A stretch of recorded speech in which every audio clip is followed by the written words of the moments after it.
Deixar um pouquinho, Tadashi, deixa aí um pouquinho, nós vamos trocar uma ideia rapidinho aqui antes de eu iniciar, vamos lá. Pessoal, mandei um livro para algumas pessoas que me pediram aí no privado, ele, já vou introduzindo ali, ele é a base daquilo que nós fazemos. Ontem foi benção, porque o Tadashi já me mandou algumas coisas lá para melhorar, que eu estava errado, eu não passou desapercebido de correção ali, de concordância. Então, assim, já tem gente que já terminou o livro. Tadashi, eu queria que você falasse um pouquinho que você me falou ontem, do que você extraiu do livro, o que você achou, a importância, a relevância das pessoas entenderem, de praticarem, de ter clareza. Eu acho que eu e o William estamos falando muito sobre isso, sobre clareza, sabe? As pessoas não têm muita clareza do que tem que fazer, de como tem que fazer. O povo está há 30 anos na igreja, 40, você manda discipular uma pessoa, o povo não dá conta.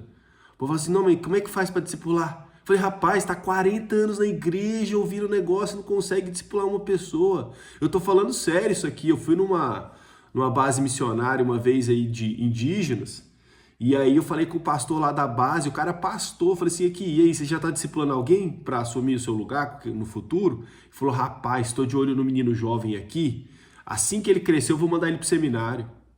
Pelo amor de Deus, entendeu? A incapacidade de discipular, achando que discipulado é conhecimento teórico. Por isso que eu falo para vocês toda vez quando vierem, não venha para a reunião como quem vem para receber, vem quem vem compartilhar oração, testemunho, o que Deus está fazendo, porque isso vai mostrar que você está engajado, que você está tendo compromisso e responsabilidade, é os seus frutos. Não tem fruto, não tem compromisso. Então é isso. Agora, cada um, claro, é um fruto diferente, né? O que não pode é aquele fruto padronizado, né? Todo mundo tem que fazer a mesma coisa, produzir o mesmo. Não, não é isso. Nós queremos que cada um frutifique onde Deus te chamou. Né? Não é me copiar, não é copiar ninguém, não. É realmente entender com clareza onde Deus te colocou e que nós possamos ser instrumento para te fortalecer, para você frutificar onde Deus te chamou. Então não é para juntar um monte de seguidor. Então a ideia é essa, né? Ter clareza. Então, Tadashi, fala um pouquinho aí que você compartilhou comigo ontem sobre o livro, como é que foi finalizar ele, a relevância que você acha que ele tem nos dias de hoje.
Legal. Legal. Pensam, é isso aí. E é igual volto a falar. Teve algumas coisas que ele me passou lá que já vou atualizar lá. Então, se vocês forem ler, anotem lá, vê o que vocês acham que pode melhorar, porque eu mesmo fiz a tradução do livro inteiro. Então, assim, eu volto a falar o que eu falei no vídeo.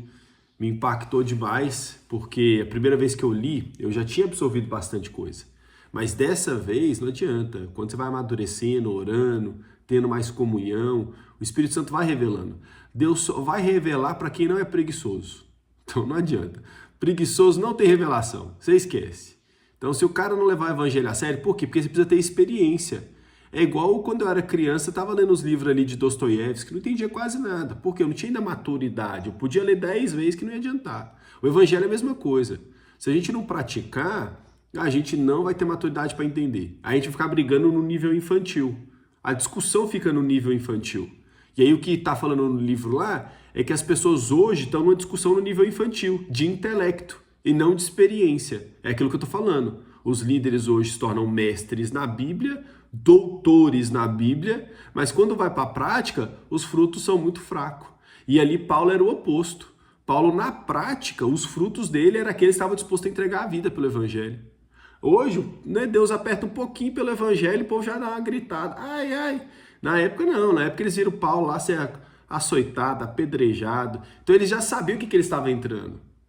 Por isso que aqui, quem caminha comigo sabe que às vezes eu confronto bastante, justamente por causa disso, vai elevando o nível, né? Poxa vida, o cara já não está mais há 3 meses no evangelho, o cara já está há 1 ano. Então a cobrança ela tem que ser proporcional. Por isso que a Bíblia fala que quem muito é dado, muito será cobrado. Porque você vai aumentando o nível de cobrança, senão a gente vai ficando infantil. A vida inteira. Se não tiver quem cobre, por isso que Paulo cobrava. Irmãos, vamos lá, já era para vocês ser mestre. Vocês estão pedindo leitinho ainda? Não, não faz sentido. Aí ele ainda comparava. Os cristãos de Bereia eram melhor que os de Tessalônica. Olha isso, comparação. Por quê? Porque tudo que eles ouviam, eles iam para a palavra para ver se era aquilo mesmo que estava sendo pregado. Eles não eram preguiçosos. Então assim, nós temos 2 perfis de pessoas, né? Nós temos o perfil de cristão que é passivo, aquele que é só ouvinte. Então a nossa tentativa é tirar as pessoas desse nível, de pessoas que querem só ouvir e só receber. E aí tem o segundo nível de pessoas que vão para a prática. Aí, cansei, já ouvi, eu quero viver o evangelho, quero viver o extraordinário, quero ser canal de Deus na vida das pessoas. Beleza, vamos para a prática. Aqui entra outro desafio. Por quê? Porque daí cada um vai praticar aquilo que pensa. Aí é um problema. Por quê? Porque às vezes a pessoa vai praticar, ela pratica errado, aí tem que ter conserto. Senão cada um cria uma coisa diferente. E a ideia é que na comunhão vai ajustando. Qual que é o problema? A infantilidade.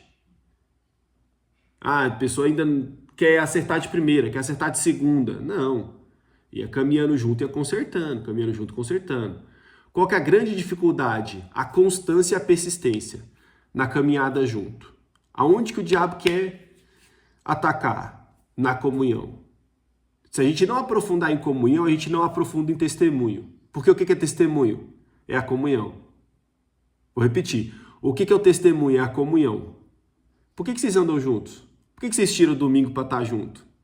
Então isso aí é poderoso. Rapaz, bando de macho aí, vocês não têm mulher não? Vocês não têm filho para cuidar não? Juntando tudo aí para ficar fazendo alguma coisa? Véio? Aí, o que é isso? Então isso aí já é um testemunho. Já é o primeiro. Tá. Agora com o tempo, o que essa comunhão está produzindo? Aí que Paulo vai fazer. Tinha lugar que a comunhão deles estava produzindo fruto bom não. Que era de Coríntios. A comunhão de vocês está produzindo mais mal do que bem. Era melhor se vocês nem reunissem. Então, você entende que é isso. Se propuseram a fazer, mas estava fazendo errado. Aí vem alguém consertando. Aí ou eles têm humildade para ouvir, falar, cara, vamos nos arrepender aqui e melhorar? Ou não, vamos nos manter rebelde e achar que do nosso jeito está certo. É aí que você começa a crescer e amadurecer. Tem gente que recua. Vou fazer mais nada também não. A gente faz esse trem e daí tem que ser confrontado, não dá certo não. É isso. Qual que é o nível aí que nós aguenta? Por quê? Porque isso vai falar sobre o nosso ego, sobre nossa vaidade, sobre nossa necessidade de aceitação. Então, e Paulo era confronto público, tá? Não era, irmãozinho, vem aqui, vamos dar uma conversadinha, não. O confronto ali, Pedro, foi público.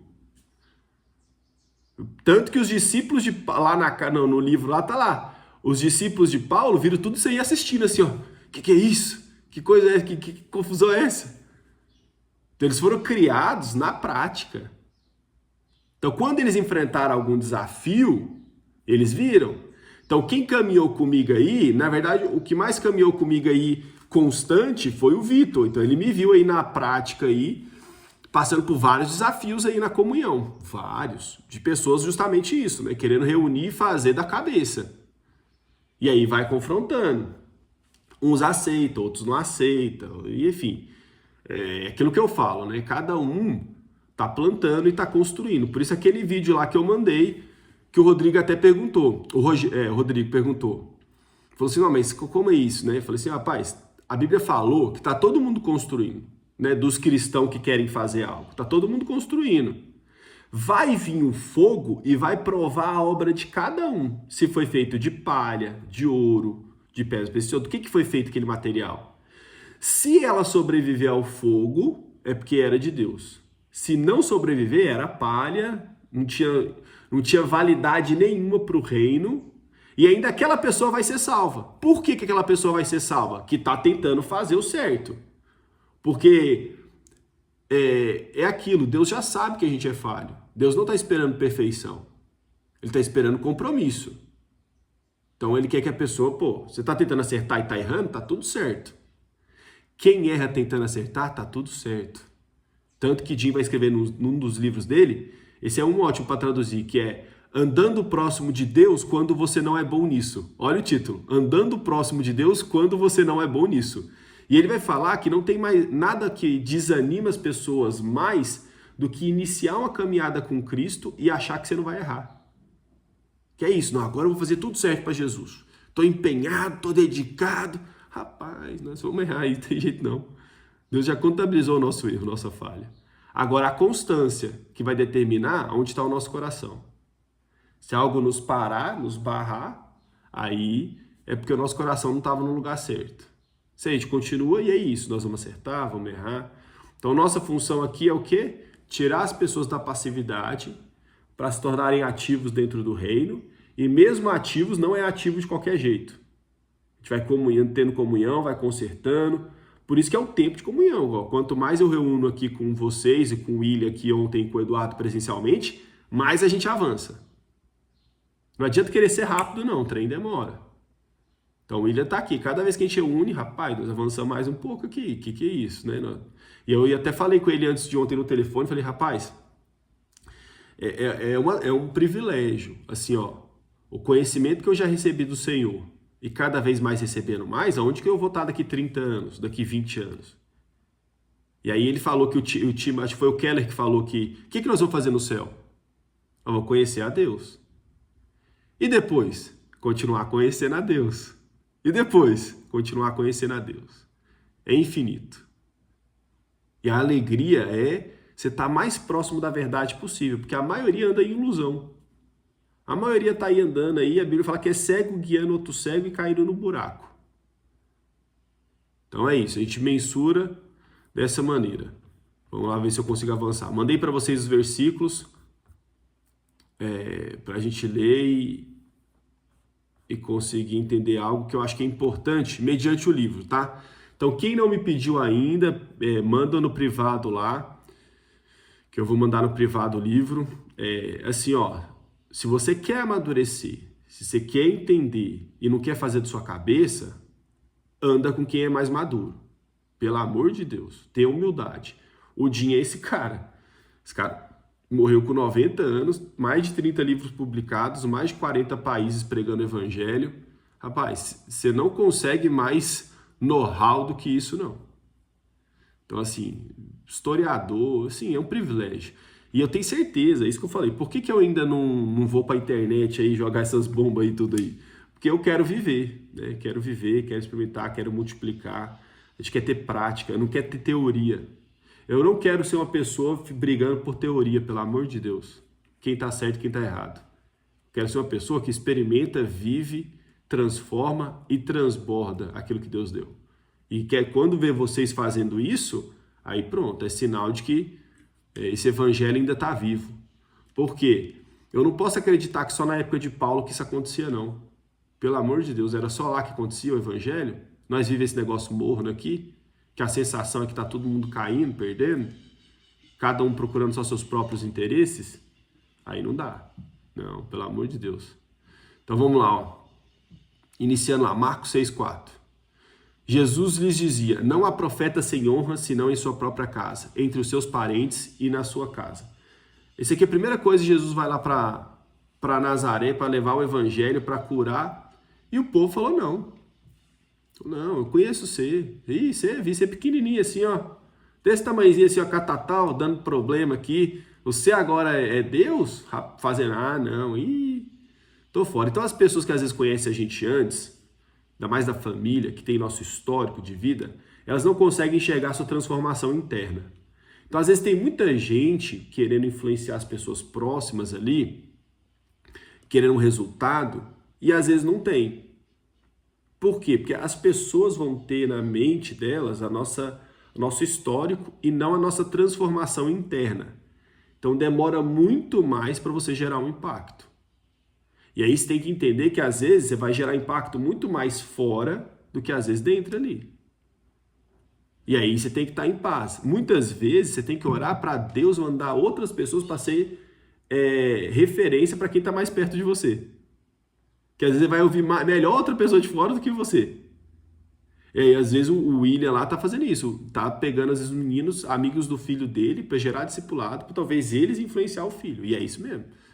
Você tem que cercar ali com pessoas que tenham maturidade, entendimento, se quer gerar algum fruto.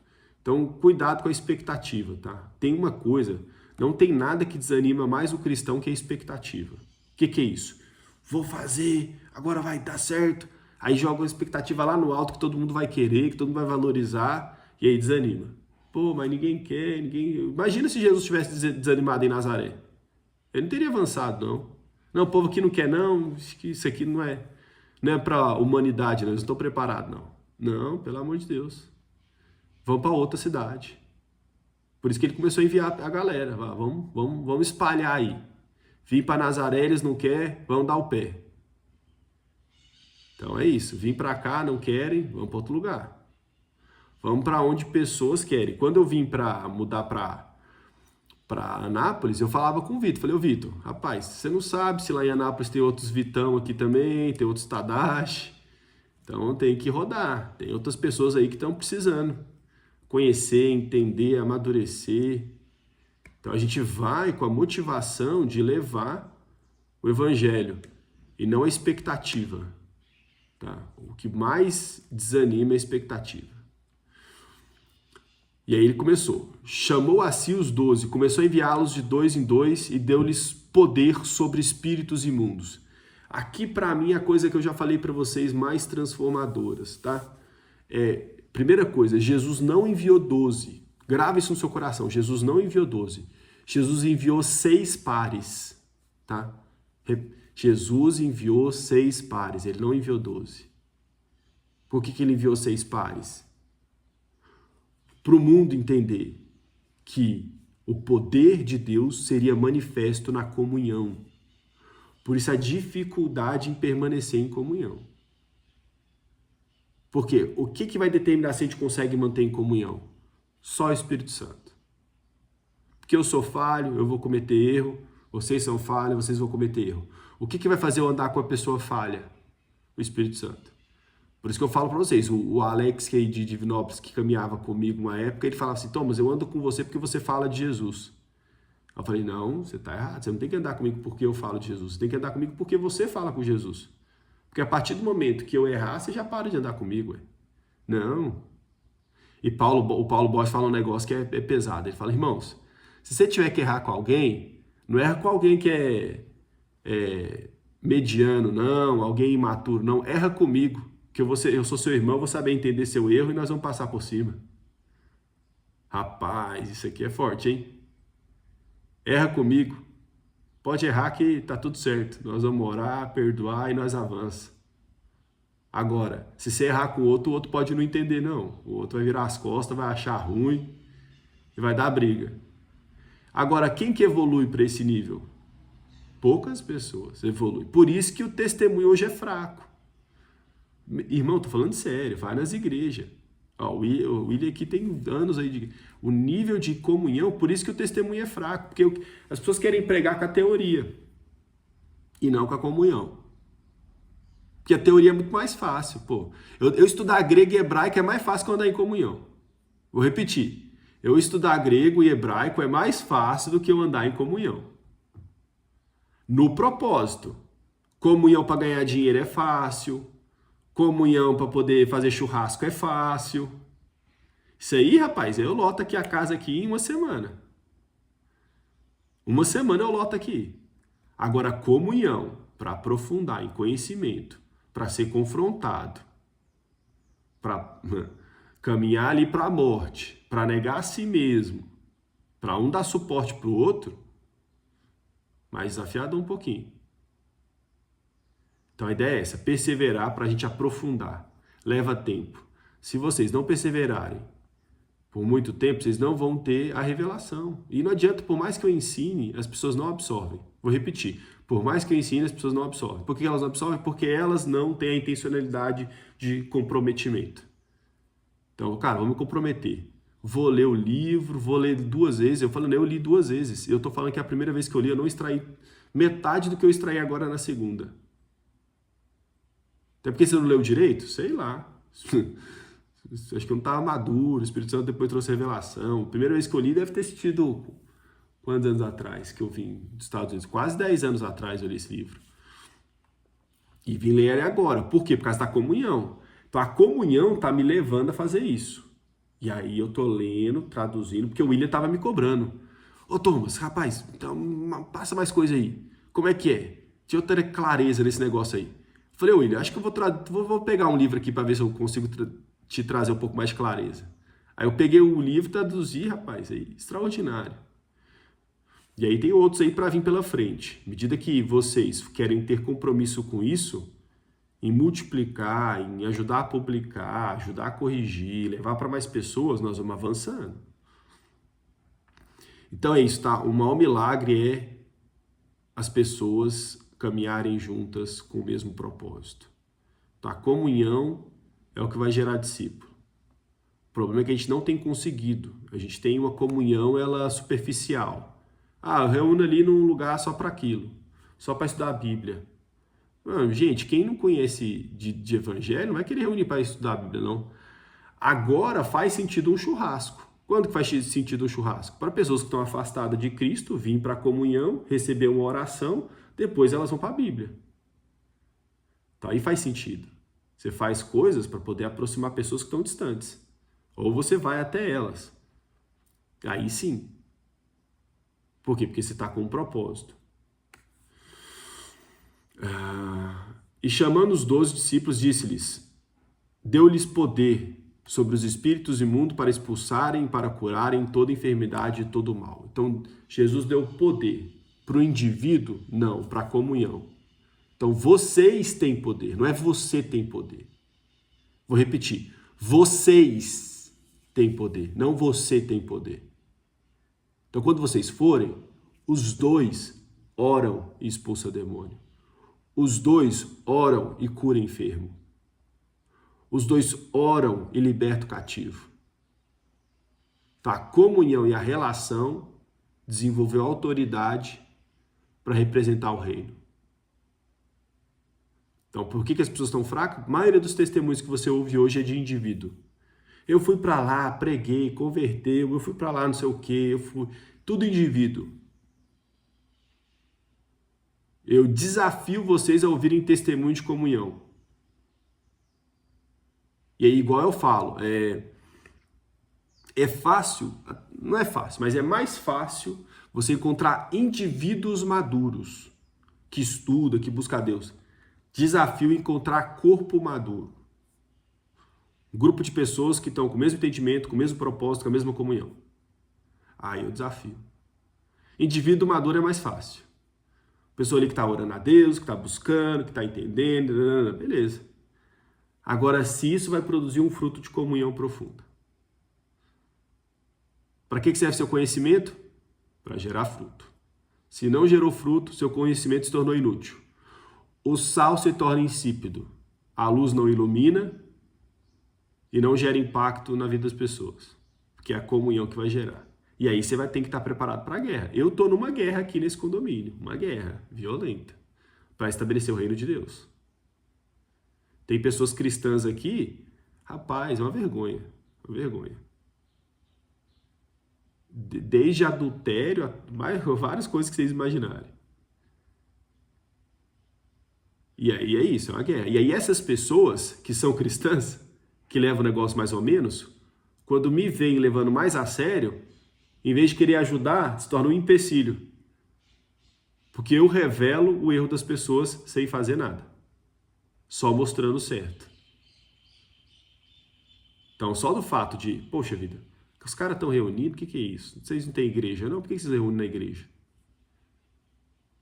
Para que precisa fazer aqui?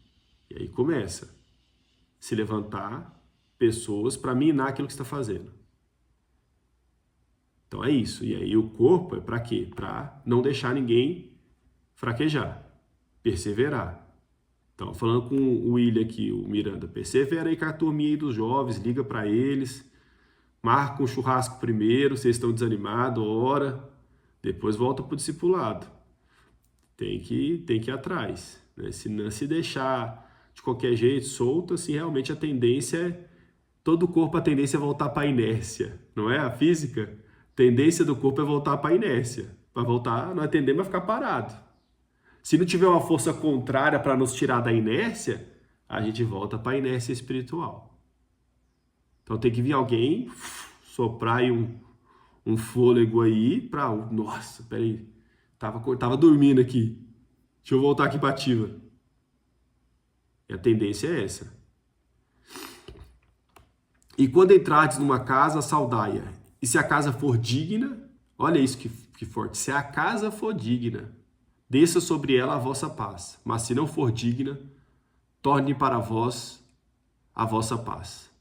Então quem caminha com Cristo tem a paz de Cristo. Aonde você faz, você leva. Tem muita gente que não vai querer. E aí a paz volta para você. Então aqui fala de sair da passividade. Nós levamos, nós estabelecemos a paz de Cristo. Por quê? Porque nós já estamos na comunhão, nós já estamos andando aqui, orando, buscando a Deus, buscando discernimento, a paz já vem e nós vamos levar. O problema é quando eu não levo, eu fico só recebendo. Aí isso é outro problema. Por quê? Porque se eu não exercito o músculo, eu só fico me alimentando, eu vou ficar gordo. E aí se torna outro problema. Quem só se alimenta e não pratica, de novo, vira um evangelho legalista. Então tem muita gente só se alimentando, não pratica, vira legalista, e aí por isso que eu condeno às vezes quem vem pro grupo e fica querendo atacar o sistema. Ah, porque o sistema tá errado. O Jim também fala isso, ele tem um livro dele que ele fala assim, eu proíbo você usar meu livro para causar divisão e contenda. Você tá proibido. Porque a pessoa começa a aprender o certo e começa a querer atacar os outros que estão errados. Mas na vida dela, ela não faz. Isso é o legalista. A nossa função aqui não é essa. Nossa função é que esse conhecimento nos ajude a edificar e ajudar o máximo de pessoas possíveis. Servir o máximo de irmãos possíveis. Com clareza. Por isso que a gente anda junto. Porque se alguém despontar, aí a gente começa a confrontar. Ô irmão, não era bem assim. Aí ou ele se arrepende e volta para a comunhão, ou ele se torna rebelde e vai fazer outra coisa. Vou falar um negócio para vocês, tanto que isso é sério. Eu morava em Formosa, né? E de repente começaram a ir numa igreja que abriu na casa de uma mulher, de uma pastora, que chama Templo Formosa. Na Bíblia tem isso, né? Tem o Templo Formosa lá na Bíblia. E a cidade minha era Formosa. Eu falei, rapaz, colocou o nome da igreja de Templo Formosa por causa da cidade. E aí essa igreja foi desenvolvida por uma pastora, porque ela era membro de outra igreja, brigou com a outra pastora, e ela falou assim, não, vou mostrar para aquela pastora que eu tenho mais unção que ela e vou abrir uma igreja maior que a dela. Isso aí. Por quê? Não aceitou o confronto, virou rebelde e fez uma igreja grande, tá? Acho que não sei se a igreja está lá até hoje. Mas a motivação, reconhecimento, não aceitar o confronto. Tem de tudo, irmão. Tem de tudo. Querer provar, querer mostrar. Então tem que ver a motivação. Qual que é a motivação? Esse é o mais importante. Não é... A gente não faz, olha só, a gente não faz por resultado, tá? Jesus não fazia por resultado, Jesus fazia por obediência. Quem cobra resultado é o diabo. Jesus cobra a obediência. E aí a obediência gera o resultado. Se eu tiver o resultado sem a obediência, tá fora do propósito. Vou repetir. Se eu tiver resultado sem obediência, tá fora do propósito. Por isso que é difícil ter clareza do que é, de como não é, dos desafios. Continuando. Eis que vos envio como ovelhas ao meio de lobos. Meu Deus do céu, olha só. Só esse versículo aqui mexeu com minha mente. E isso que eu estou passando para vocês foi a ministração que o Jim passou para mim quando eu estive lá presencialmente. Isso aqui já mexeu comigo, porque toda a vida eu ouvi alguns versículos que falam assim, cuidado com o lobo em pele de cordeiro. Cuidado, um alerta com as pessoas que querem usar o evangelho e tal. Sabe o que Jesus fala? Eu que vou enviar vocês. Eu que vou enviar vocês como cordeiros em meio, ovelhas em meio a lobos. Sabe por que Deus usa a analogia da ovelha? Esses dias apareceu para mim um vídeo de um biólogo que está em alta aqui no Brasil, que é todo tatuado, um dos mais famosos, acho que é o Richard. E ele, coincidência, ele falou assim, ok, eu vou mostrar para vocês o animal mais dócil de todos. Ele pegou a ovelha, caiu no chão e levantou a ovelha assim, ele falou assim, ó, aqui ela está rendida, ela não faz mais nada. Ela está entregue. Nenhum outro animal é assim. Aí ele falou assim, o único animal que vai para o matadouro sem emitir um único som é a ovelha. E Jesus usou a ovelha para nos representar. Que nós caminhamos para a morte sem fazer barulho. É o único animal. Nenhum outro. Já foi matador de porco? Rapaz, é um pesadelo. Por quê? Quando as pessoas estão sendo mortas na carne, grita, chia, dá chilique. A ovelha não, é para morrer, Jesus? Então tá bom. Aí Jesus falou assim, ó, sede prudentes como a serpente e mansos como a pomba. O que é isso? É que por dentro, o crente não é bobo, não é idiota, não é trouxa. Ele é prudente, é sagaz. Mas ele não precisa mostrar para as pessoas que ele é sagaz. Ele não precisa provar nada para ninguém. Ele usa essa sagacidade para estabelecer o reino.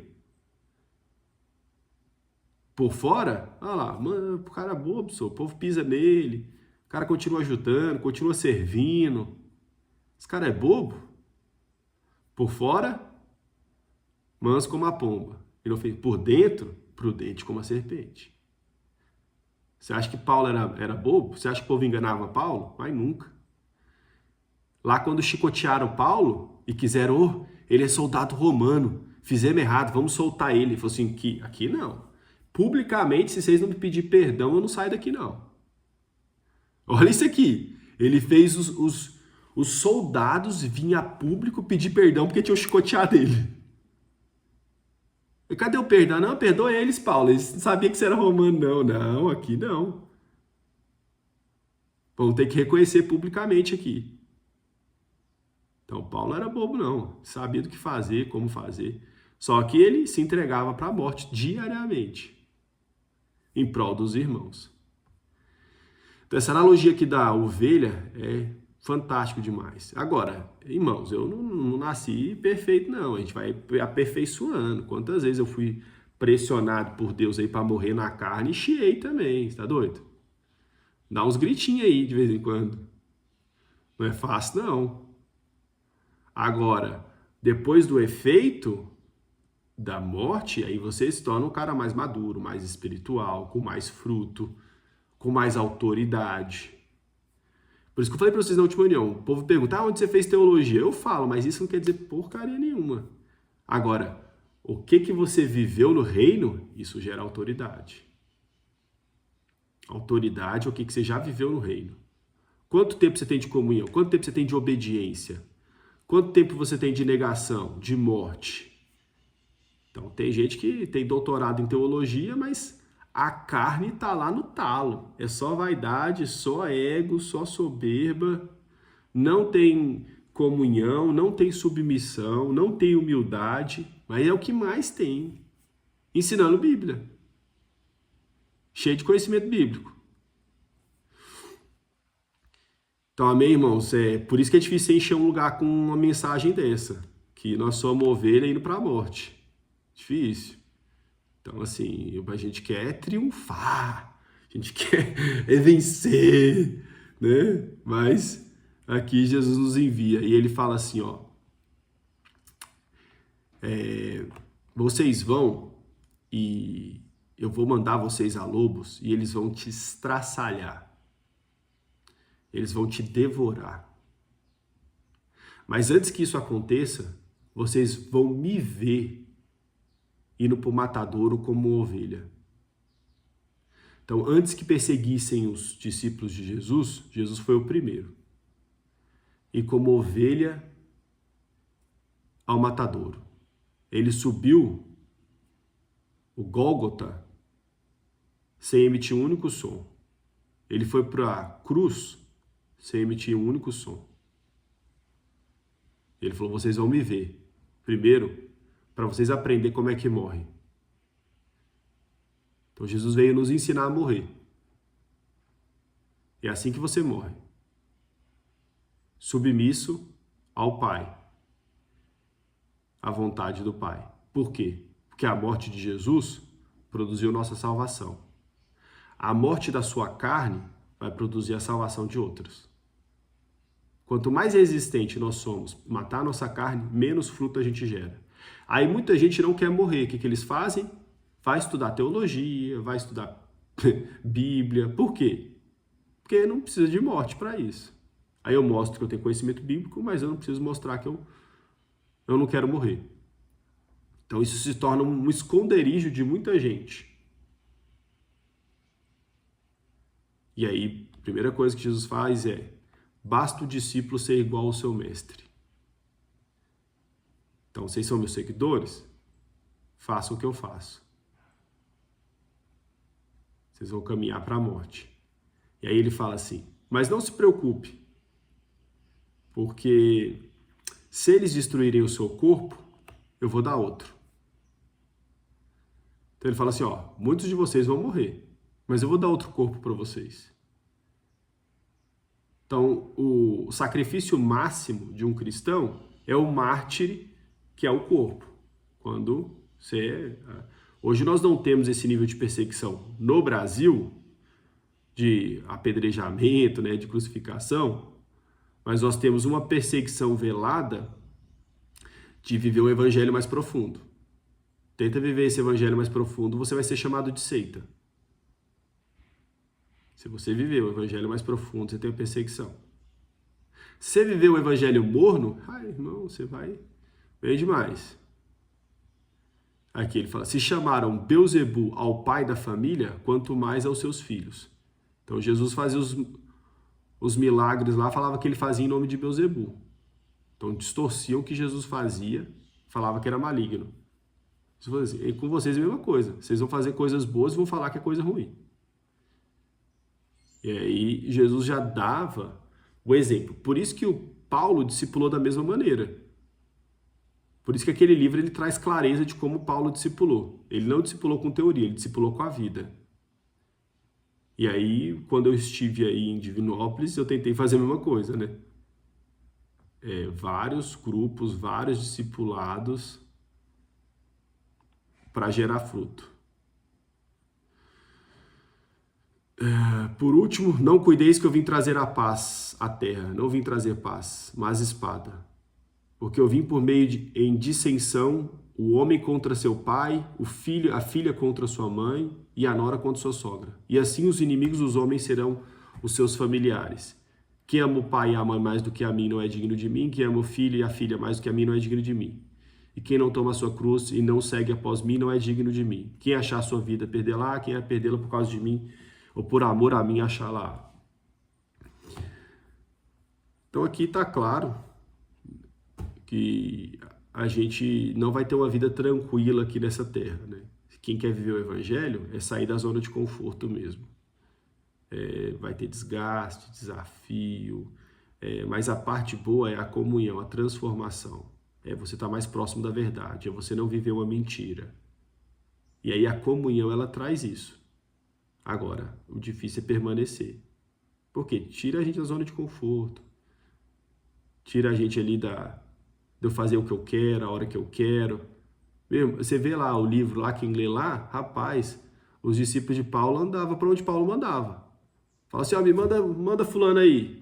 Ó, tô enviando Tito aí para vocês. Os caras davam 100% na dependência ali do corpo. E aí que eu falei, eu morava em Londres, eu vim pro Brasil, porque meu líder falou, ó, vai pro Brasil. Eu vim pro Brasil. Vai pra Anápolis, fui pra Anápolis. Vem pra Divinópolis, fui pra Divinópolis. Então, rapaz, e meu pai ficava assim, meu Deus do céu, meu filho é doido demais. Então é isso. Os discípulos ali andavam conforme a necessidade do corpo, não era da cabeça, não. Cada um andando da cabeça dá trem muito errado. Aí gera confusão.